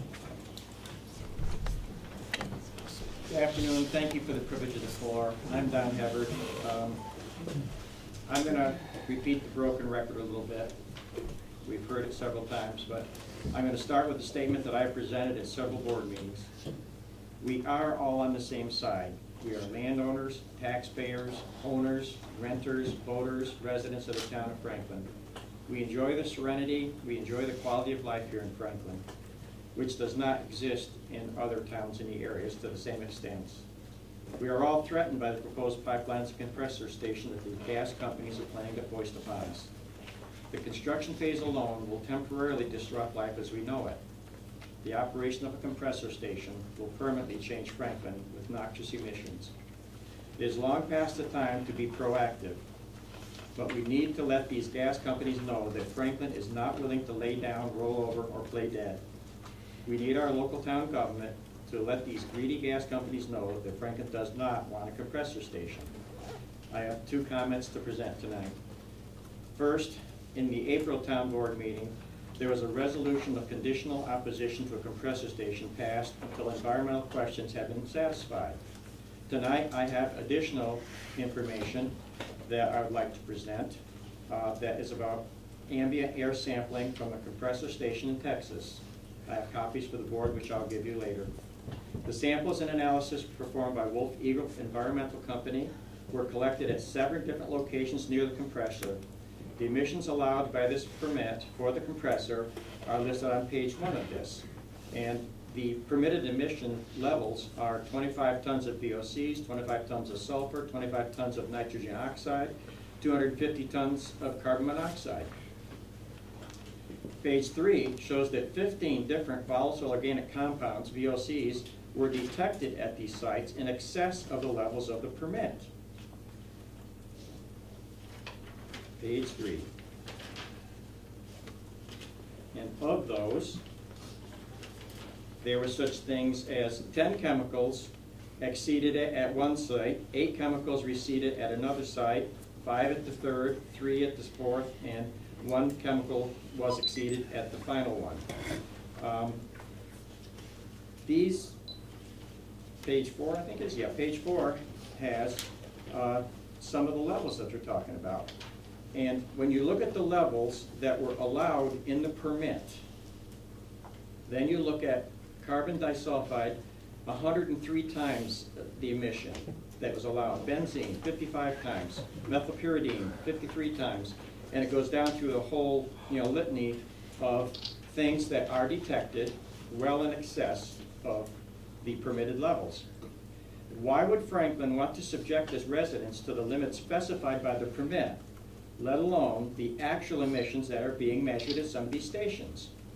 Please review this data at your convenience and the previous data that was presented in the Madison County report to FERC. And I ask you to pass a resolution of unconditional opposition to a compressor station. The second topic I have, to just give you a quick, and I have copies for everyone, has to do with blasting. It's fairly common knowledge that installation of pipelines in bedrock and in ridges and ledges requires blasting. It's fairly common knowledge that blasting can upset underground water. It can upset individual wells. Albany County went ahead and proposed a blasting ordinance for the town that would allow them to go after these companies, require them to test ahead of time water, that people that are in the area of being blasted, requires a 60-day notification of blasting. I'm just asking the town of Franklin, and I have copies of it. I took Albany counties. I'm not a lawyer, but I can know how to delete Albany and put in Franklin. And what I basically have is give you a copy to look at. Blasting to protect our local groundwater for the residents that are anywhere near that pipeline, I think is something that the town could very well want to look at as another means of protecting its citizens. Did I miss anything? Nope. And I will give you your copies. These are my copies, scribbled down as so. And I thank you.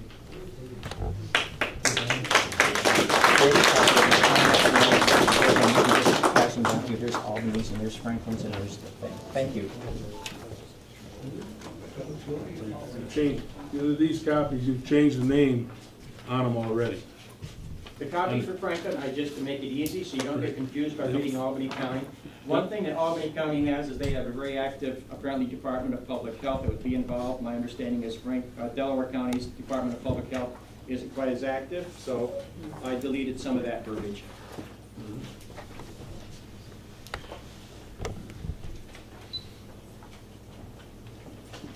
Now, this isn't,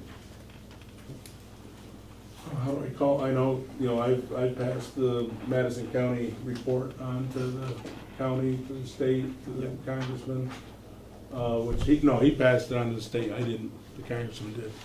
But I understand that the state isn't moving on,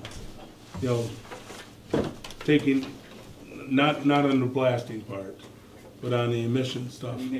They're not, for some reason, they're not even taking sides on it, I guess is what I'd say. I'm not sure how you'd want to word that. But it might be nice if Franklin could require some emission testing ahead of time and then afterwards.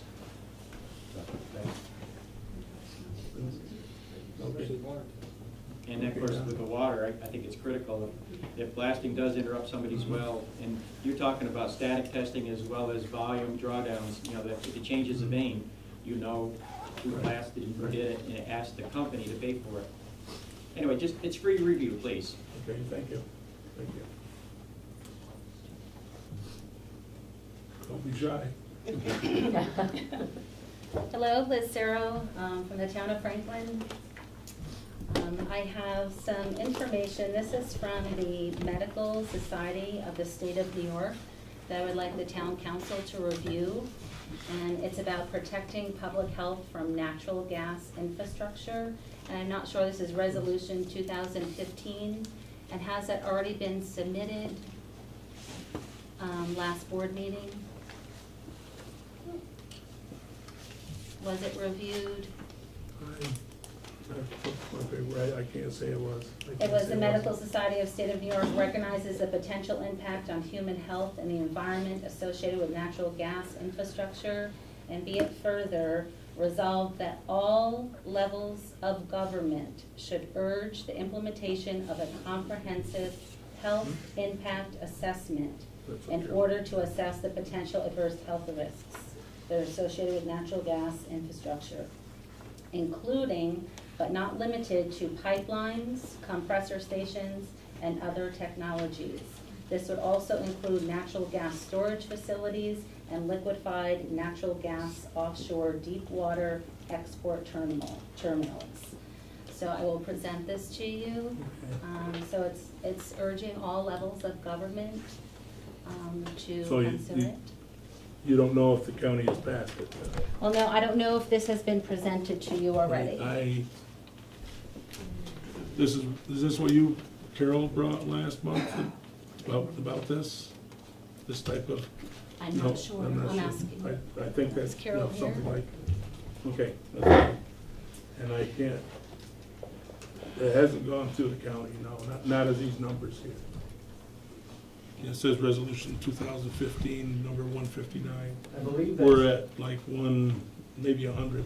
I believe that's the document that Carol emailed to Connie, and you said you hadn't had a chance to look Right. at your email yet. Okay. And it does, page 3 has references of where they have obtained that information from. So I'm asking the town council. So this is in Maryland where this was put into, actually, because introduced by 2 people out of Maryland. But this is the Medical Society of New York. Of New York, right. New York Yes. State, which would have been. The town of Maryland. Town of Maryland? That might be. You would think it'd be spelled out instead of MD as a state. That's true. I mean, I don't know, I'm just, if it was MD, that might be doctors, yes. That might be okay. I do have another question for you, Jeff. On Saturday, May 2nd, I had called you and asked about holding an open house for the people in the town of Franklin.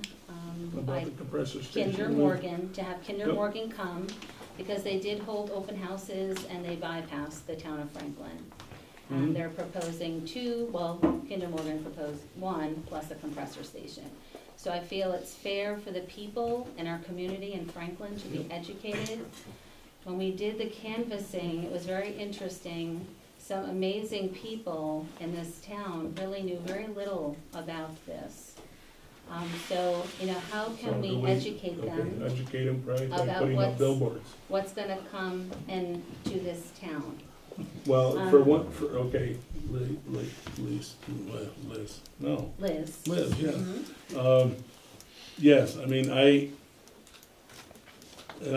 you know, it's terrible to word it like this, but if people do not realize there's a pipeline coming to Franklin, then they are hermits. I can't believe that with all the headlines, all the discussion, or they don't meet with people. I mean, yes, we have meetings once a month. I'm sure the fire department talks. I'm sure your group, I know, talks with other people outside the group. I know that for a fact. And I mean, if people don't realize that there's a pipeline coming and another one coming behind it, and 4 electric line increases, and then that may be the secret. That has been really kept under the wraps a lot. But pipeline has been in the newspaper for 6 months, 8 months, 10 months. We've been discussing it since last summer, at least at the boards. Permits have rights too. Pardon? Permits have rights too, just because they don't know doesn't mean it doesn't There are affect some them. permits. It was. And I guess that's who you didn't go to them to get signatures, I guess, to let them know what's going on. I don't know, sir. I mean, I understand, yes, everybody should know this. There's no doubt about it. And you know, the amazing part is, everybody is against the compressor. That's most of them in this group. You know, I understand that's a passion. And I'm not saying they're not right. I'm not saying they're right. I'm not saying they're wrong. But how many have gone to look at one and see one in operation? Have you invited us to go with you? You can't drive yourself? Yes. I drove myself. And I asked to have to be invited to Wellsboro. We went there a month ago. It would have been appropriate then for you as the town official to invite a group of us to join you on your trip there. Did you do that? Any of these trips that you've done? No, I did not, because... The next time you go, would you invite a group No, I of us will to go? not. Well, my rest Because my I am invited, a public official is invited to this one in Wellsboro. It was just myself, and I did get 2 other elected officials. Then don't shame us for not going. You are the person that already has an opportunity to make an introduction. I did not get invited to Hancock, and I went. I did not get invited to Demet, and I went. You're representing us, Jeff. That's what you're missing. You're saying, why don't we go on our own? Why don't you invite us and organize a group and represent us? I'm wrong. I'm bad. You know, I'll make sure I have a 2-seater to go with. So it's just me and my wife, and then I can't invite anybody else. I'm sorry. I mean, Hancock is an hour and 15 minutes away. And we spent 5 hours, 6 hours finding it, right, Bill? Oh, well, that was only because we couldn't find it at first. And you're choosing to. And if somebody wants to go, somebody could make an offer. Could you take me there? Are they going to be allowed to get in and ask questions? I wasn't allowed to go into Hancock. Well, you said you were invited. To Wellsboro. Yes, I was invited because at the county meeting I said I wanted to go. And you were able to go in and ask questions, I am going in to But ask if questions. somebody just goes on their own, they won't be able to accomplish Probably that. not. though. But were you invited as a public official? Because we're not public officials, we can't go.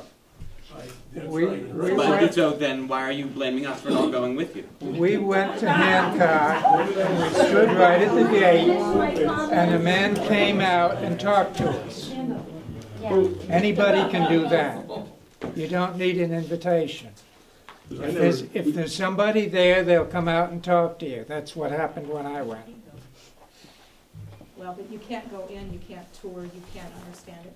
You can talk to the man and ask him questions. But I was asked by the community, that somebody should go down there unannounced to see what the noise levels and stuff were. So I think Bill and I went down unannounced to find out if the noise levels were what the town board and county code enforcement officer and Jack Law found. That was the idea, that we went out without an announcement so that we would stand right at the gate and listen to the thing, so that they couldn't have been pre-notified and turned the machine down. Can Liz finish your question? Yes. Yeah, I wanted to finish commenting. So, you know, hearing the voices here in the room, I think that's one thing that I'm looking for a town council to do, because as a Town of Franklin resident, if we call Kinder Morgan, they're very reluctant. They say, speak to your town council. Yep. So this is why I call you, Jeff, and ask, and I believe that you take pro-gas people with you to these compressor stations. So I'm asking Kinder Morgan to come to the Town of Franklin to have the people in the Town of Franklin, whether they're opposed or and for I asked this. them also, Liz. I called them the day after. I think the day after you asked me about it.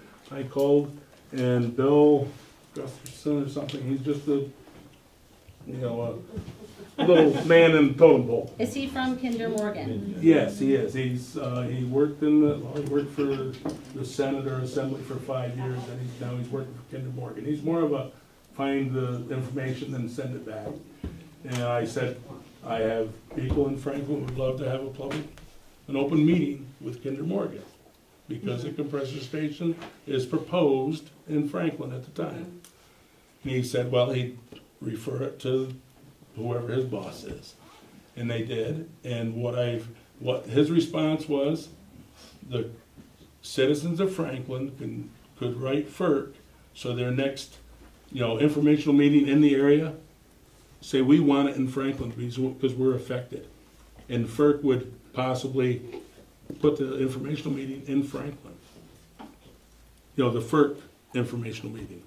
But not a Kinder Morgan presentation. Well, who do you want to ask, Kinder Morgan or FERC? FERC quote unquote, supposedly oversees Kinder Morgan, controls them, supposedly. I'm not saying they do. That's the ladder chain of command. Kinder Morgan isn't controlled by FERC. FERC oversees them. FERC doesn't know how every single thing in Kinder Morgan works. That's right. That's why I think exactly. So shouldn't we be asking Kinder Morgan questions that are relevant to them, and FERC questions relevant to their overseeing? We need to ask them both. I really understand why it wasn't put in Franklin, and that's basically access to the cafeteria. If you're handicapped or have a hard time climbing the stairs or anything like that, to get into the Franklin School for public meetings can be difficult. There's an elevator. Yes. How many people? I mean, okay. I don't know what the capacity of the elevator is. Could it be held at another community venue? I would think so. It probably could. Yes. They held the last one right next door to us. On both sides of us. Steve Martin, who is a land agent who secured the compressor site, stated to my sister today that the town council of Franklin has not once reached out to Kinder Morgan about having a meeting. Okay, so that's your comment. Okay. That's my comment, because I have told this Bill, I told Matt Adley-Har, I think his name is, I said, and people at the Sydney open house that we went to, that put it, if it's going to be in Franklin, put it towards Chamberlain Hill Road, because of the population and density of homes and stuff. It's really a wooded area up there on that end.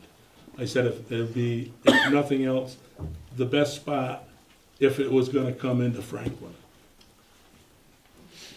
I guess I was asking Lisa, for didn't I say, a meeting for the people of Franklin.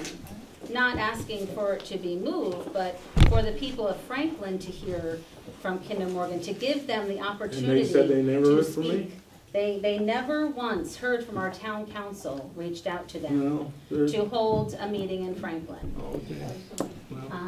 So I'll call Bill tomorrow. I just feel that's really not representing. I look to a town I council have looked out to him, reached out to him, Liz.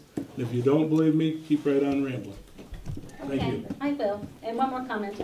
Jeff, I'm very disappointed in you as an elected town Yes, supervisor I apologize for to your you. lack of professionalism of when you stated to me on the phone that, You're right. quote, you need to get your head out of your ass. So I am asking you, for the respect of the people in Franklin, that, you know, these 531 people Yeah. who have concerns about Mhm. opposing the compressor Yep. station, Yep. that you not take that same demeanor to them.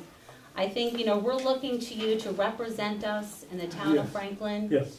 And I'm disappointed in your professionalism. So Well, please. that was very I'm not unprofessional. speaking to you, Garrett. I'm That speaking was to you. very unprofessional. I agree with that. I did apologize to you. I accepted your apology. Okay, and that was wrong of me, there's no doubt. But in the conversation that we had, you said Franklin has got to start working together.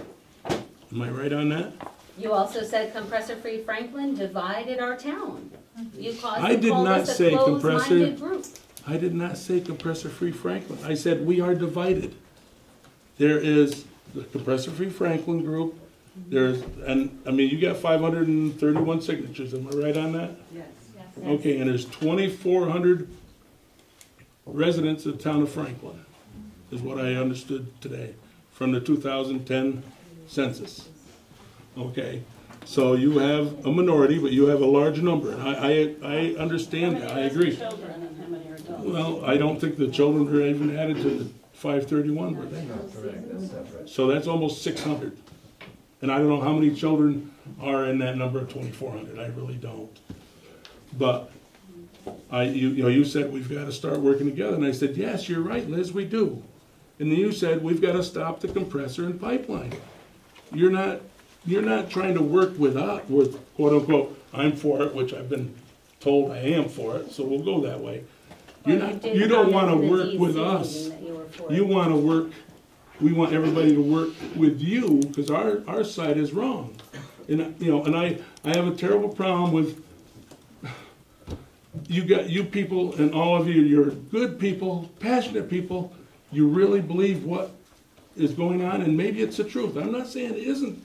There is some truth in it. I agree, but I think there's another side to this, and this is why I'm doing these trips to look at compressor stations and stuff. It's not to say, hey, I'm pro compressor. I'm not. What's the good side to it? Where's the other 2,000 people? Yeah.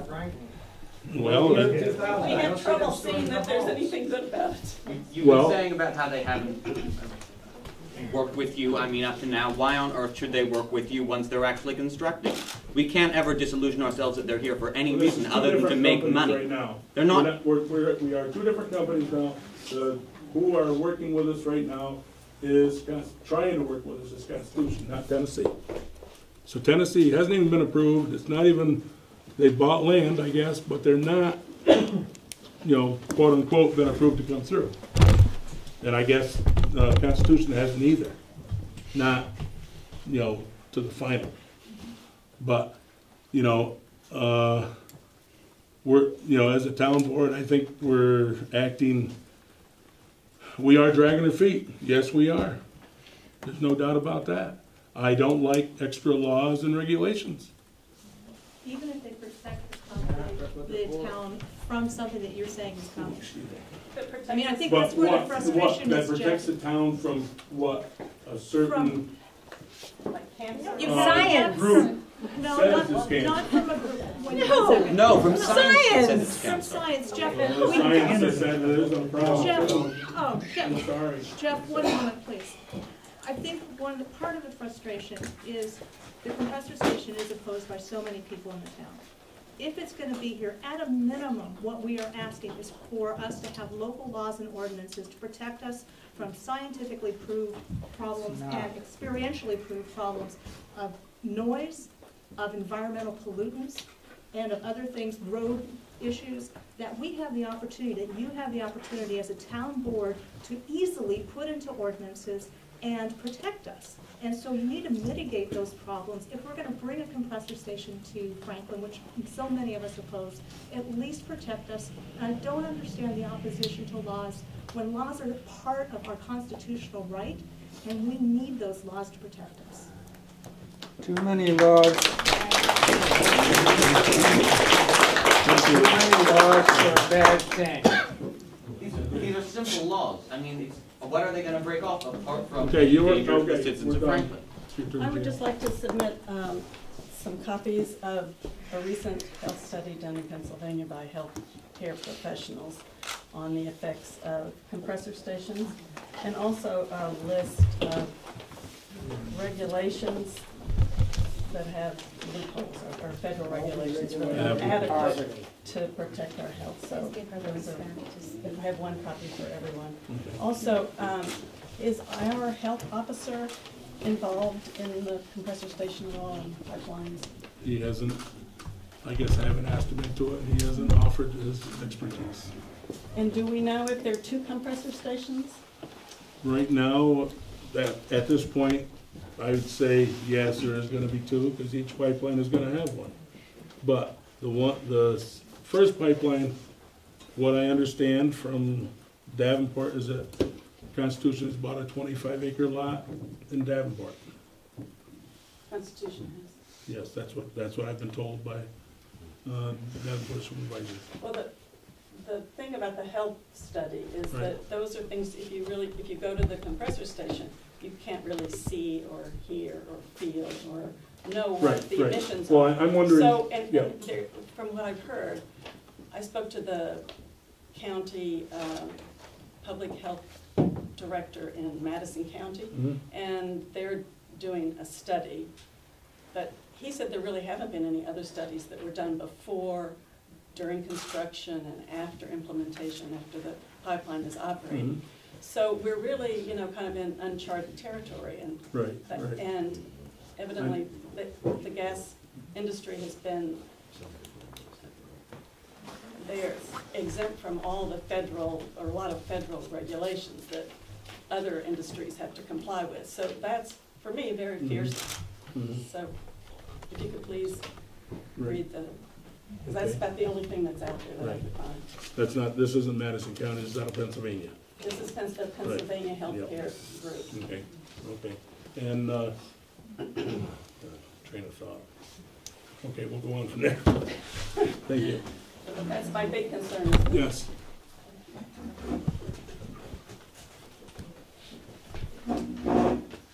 You can't, a handicapped person can get into the school through the back door, just so you know, if you're gonna Right, if you wanted public hearings there, right.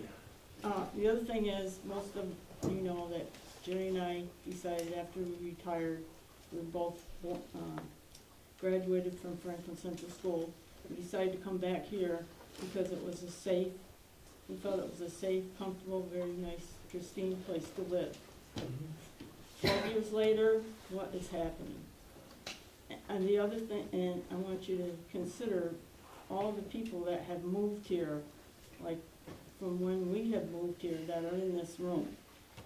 And a lot of them are volunteers, have done all kinds of things in Franklin are to help improve the town, including most of the people that have moved here have either built nice to retire, have built nice houses, or they have redone a lot of the houses in town.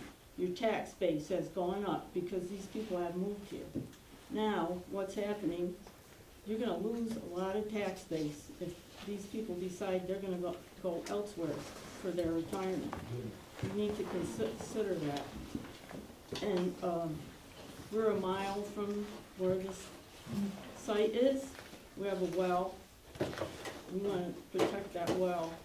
And we could live any place. We chose to come back to Franklin. Right. So I wish you would consider it. Well, Franklin never asked for the pipeline, I don't believe, which is very unfortunate. I mean, yes, but if you had passed the ordinance, I think you could have stopped it, and maybe you can still stop it. I don't think you can. Well, and we could pass things to protect ourselves. We don't want cancer, we don't want children with asthma. Well, I know what my thought was before.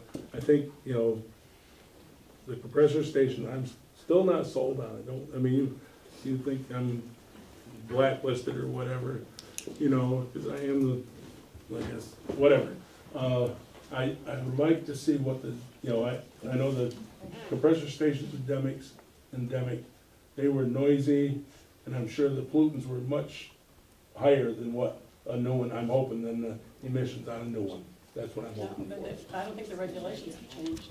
Really? Also, Cornell is doing a study on livestock and emissions from compressor stations. So that might be something, if you don't care about us, maybe you care about your cows. There are workers. What about the emissions that will fall on the grass that the cows eat, that we drink the milk from? We try to take care of our employees. Okay. The other thing is, do you have a biased board? Are there any members of the board that are they or their families are financially benefiting from this pipeline or the compressor? There's 2 members. So if you have 2 on your board, that's a big. If anything came to a vote, That's a I would big hope chunk. they would refrain from voting. How's that? And can the other ones not be biased by them? And the other thing, when I went canvassing, I got a lot of, I don't sign petitions. And a lot, and then somebody says, well, I'm for it, but I can't vote for this. And they were in the fire department, so I knew what that came from, where that came from. There were a lot of. For the petition. They were for the petition and couldn't sign it. Yes, but they would not sign it because, and I knew why. They were in the fire department. There's a lot of them that. Well, I've heard, rumor, go ahead, Mark. What's that got to do with it? Grants. The fire department? Yeah, and they've stuff? gotten grants from them and they possibly would get more. So they just, a lot of people just aren't politically involved enough that they just won't do anything. Okay. So I don't think you can say the other people that didn't sign the petition are for the pipeline, because that, from what I saw, that is definitely not the case. Okay. Thank you. Yes. Thank you. I work with a lot of, I'm an educated layman, but I've been researching pipelines and compressors and gas drilling intensively for the last 4 years. And I was just invited to Virginia to work with a group that's fighting the Atlantic Coast pipeline down there. And in answer to this young lady's question, and in answer to your question about what are, this lady with the camera in the front, you were asking as well. Both of you were saying, what's the good side? They have a sign down in Virginia that you see all over the place, and it says, all pain, no gain. And that, I think, very concisely sums it up. The impacts from the pipeline are going to be, and the compressor, are going to be intense. They're going to be immediate when the construction begins, and especially from the compressor, they are going to be long-lasting, like forever. This compressor is a monster, would be a monster. 30,000 horsepower is uncommonly large. I don't know of any in northeast Pennsylvania that are this big. This thing is going to be clearly a Title V source, which is going to be a major source of air emissions. I have done some rough calculations. I believe that the amount of greenhouse gases are on the order of 150,000 tons per year. This is a coal train, a coal train 15 miles long every year. That's the amount of air emissions. Think of a coal train 15 miles long. That's what's going to be going into the air right here. And think about the hills, the shape. Where is that stuff going to go? Is it going to collect in the valleys, maybe? These people from your town are asking you to take action to protect this community. They're asking very simple and very reasonable things. A noise ordinance, road use ordinance, and the health study. Thank you. These are very reasonable things, and I'm just saying, I love coming up here. I live in Binghamton, very urban area. I love coming up here because this area is so beautiful. monster, this fire-breathing, belching dragon is going to permanently destroy this area. Please do what you can to protect these people. Thank you.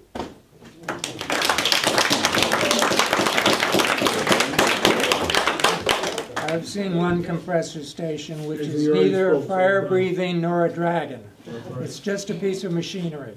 The Windsor compressor blew up, and I have a photo of it breathing fire in the air. Okay, we'll go back to our normal business. Thank you. I just want to say, Jeff, you could save yourself another trip and sit down and read some of these articles. And I'd ask you to ask all your board members to please read. Read the articles? The articles. Please do. I have read the articles. Please do. And, you know, I want to see, there's two sides to every story, Jason. What's the other side? I haven't found it all out yet. I'm still looking. The articles. But I mean, are we going to get a lot of taxes? Is it enough taxes to? I never want to bring that, I don't want to bring money into this stupid thing. Well. Do you want to? You No, I asked. just, Okay, it's gonna be between a 10 wonder- and 15% tax reduction, I would say, in the town, if, with both pipelines, which should be assessed at roughly $9 million apiece for the pipeline, and the compressor should be assessed at somewhere around 20. And if our tax base right now is around 150, you're adding almost $40 million to our tax base. So to me, if you saw a 10% reduction, should be minimal. But I didn't bring this up. And it could be 15, it could be more, it could be less. I I'm don't just know. thinking, is that worth my health? That's exactly what happened. Studies I have seen, they said it doesn't affect them. Now, I don't know. There's people out there lie. I'm sorry. But have you seen the study saying it doesn't affect talk to the people at Windsor, New York. That's what happened to them. The property values went down. The net loss. I read, and that's sometimes in trouble. Yeah, nobody's going to want to buy a house. No, but you know, that's, and I'm not doing it for the money. We're going on to the regular meeting now, okay? Thank you very much. Thank you for the question, though. I mean, no, going on to the regular Nothing to do meeting. with this, nothing to do with That's compressor fine. station. No. I just want to say, I don't think it's right that all the town board members, aside from you, they don't even have the decency to look up at us. They're scribbling, they're writing, chewing gum. Why, they're elected officials, they should have the decency to look at us in the face. Make this not. No, thank you very much. What was that, Liz? I said in this, we're looking to the town council. Looking in gems of lost letters. How are you, Wes? Yeah, get in your cars and drive. This show. These people are absolutely